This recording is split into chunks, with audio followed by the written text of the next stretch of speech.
Hello, today I'm going to show you how to create this orange. Let's open a new document. If you would like to use the same colors as mine, here are their RGB values. Let's get rid of the stroke and change the fill to orange. Double-click on the artboard tool and select Show Center Mark from the display options. Press the Escape key on your keyboard to exit this mode. Now press the letter L for the ellipse tool and draw a big circle.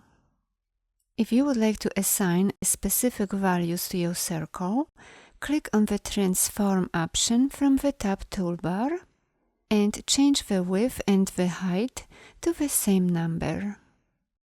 Let's align it to the center.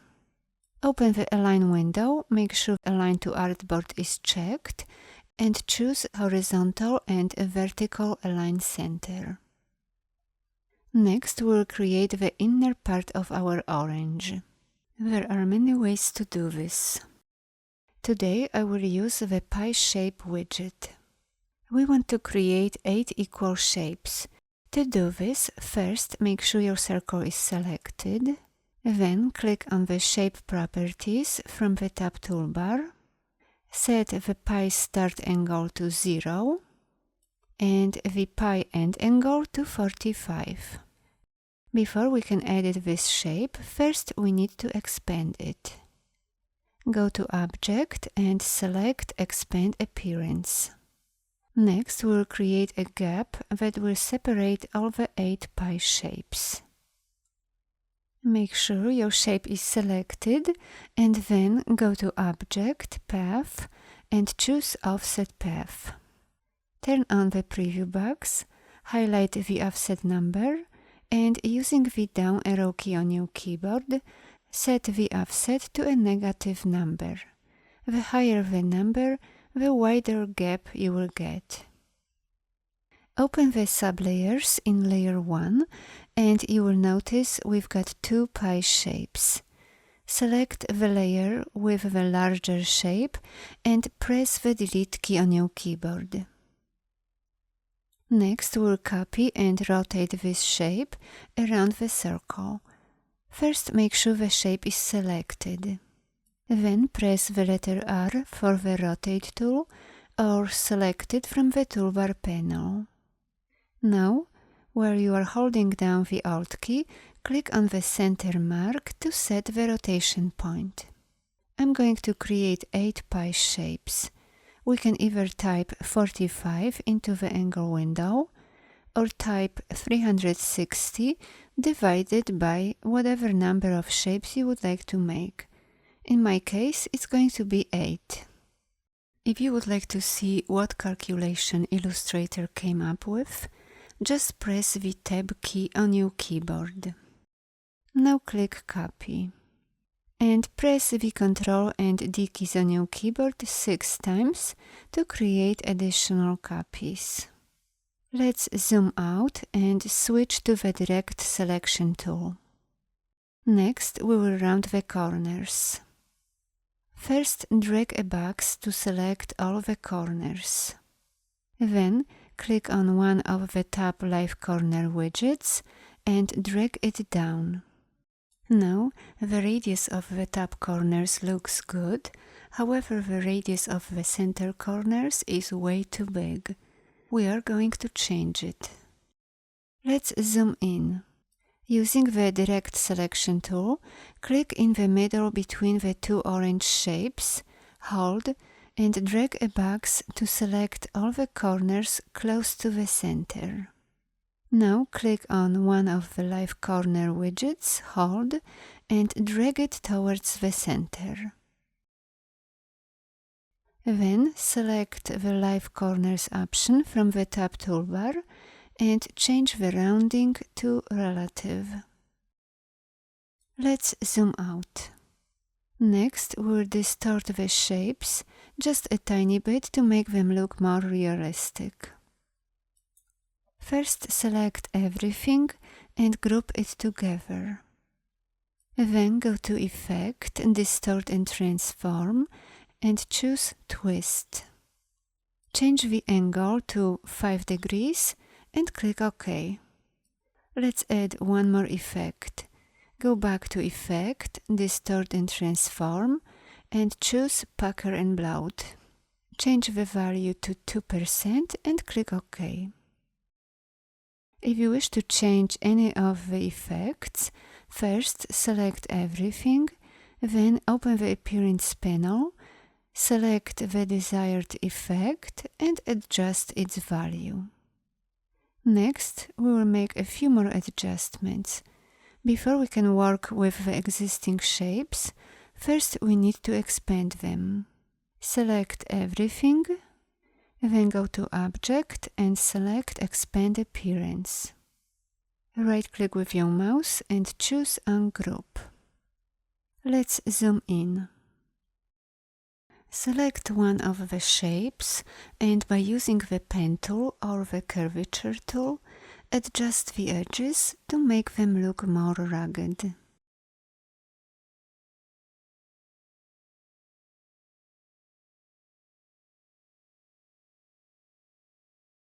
When you are done, select everything and group it together.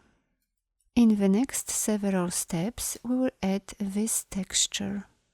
First, let's create an extra copy.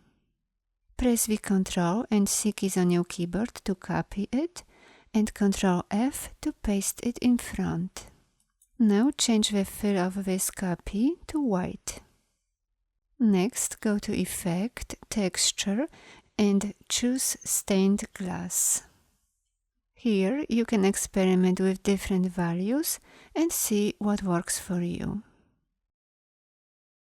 With everything still selected, go to Object and choose Expand Appearance. Now click on this little arrow next to Image Trace button to open the tracing presets and choose Silhouettes. Then click Expand from the tab toolbar and change the fill to white. Next go to Object, Path and choose Simplify. Now adjust the curve precision to your liking. I'm going to set it to 88%. Next we'll add a blur effect. First let's duplicate the selected layer. Ctrl C to copy and Ctrl F to paste it in front. Now lock the top sublayer and turn off its visibility. Select the layer below, go to Effect, Blur and choose Gaussian Blur. Change the radius to 5 and click OK. Now turn on the visibility of the above layer back on, unlock it and make sure it is selected. Then go to the transparency window and set the opacity to 15%. In the next several steps, we will create an edge. First, select everything and group it together. Switch to the Ellipse tool, click in the center and draw a big circle. I'm going to change its fill so you can see it better. Now select the layer with the red circle and move it to the bottom. And we are ready to apply a gradient. Here are the colors I will be using. First open the gradient panel, choose white and black, set the type to radial, and let's add these colors to the gradient slider. Click on a color, hold and drag.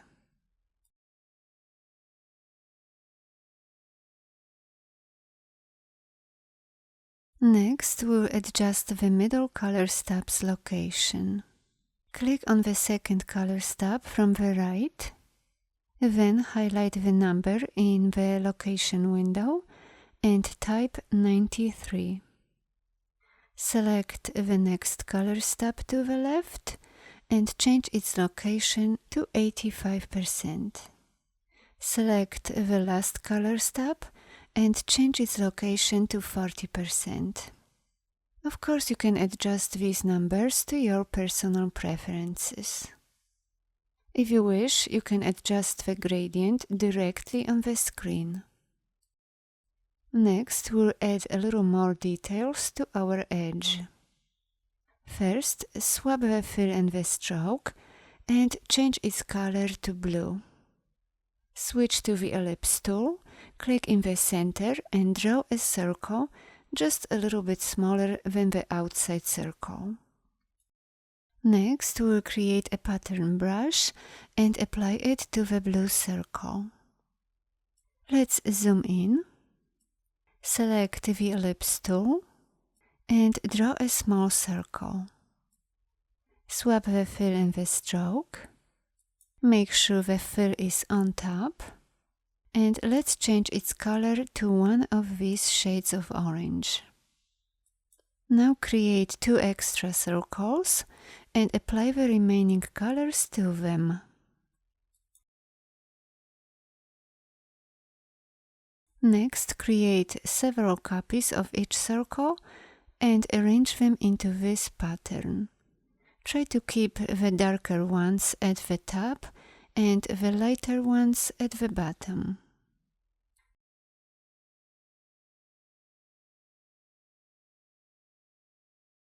Select all the circles and let's resize them. Next, open the brushes window. Let's move it up and drag it into this window. Select the pattern brush. Leave all the settings as they are and click OK. Now select the blue circle and click on the pattern brush we've created to apply it. Open the transparency window and change the opacity to about 15%. Let's move this part to the side. In the next step, we will create the exterior of our orange. First, copy the outside circle and change its fill to dark orange. Select the anchor point on the left and press the Delete key on your keyboard. Now select the 2 end anchor points and join them together. Next, we'll create a pattern swatch and apply it to the half circle to give it a more realistic look. First, switch to the rectangle tool and draw a small square. Let's zoom in on it. Now we will draw lots of ellipses. First, create 3 small ellipses and apply different shade of orange to them.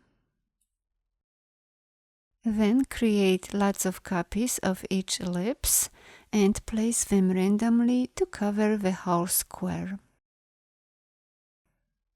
And do the same with the other 2 as well.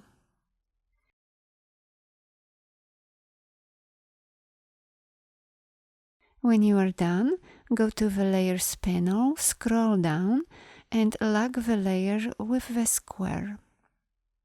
Select all the ellipses and group them together.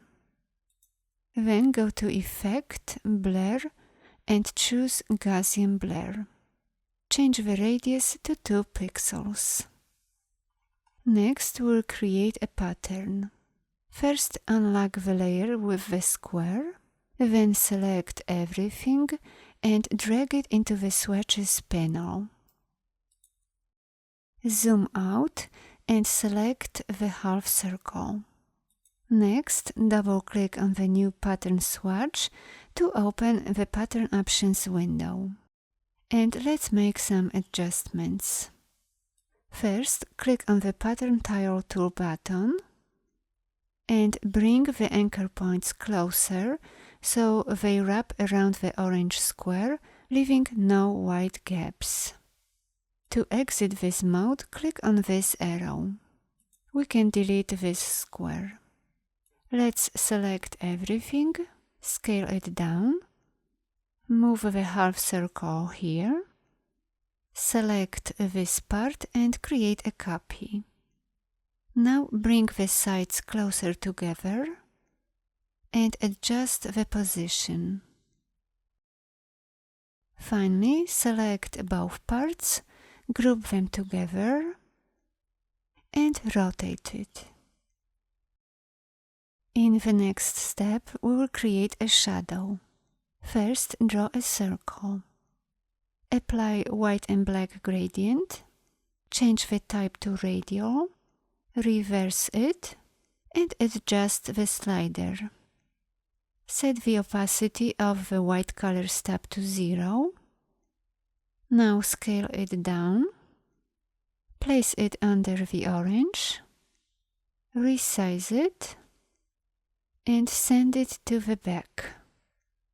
Let's adjust it a little bit more.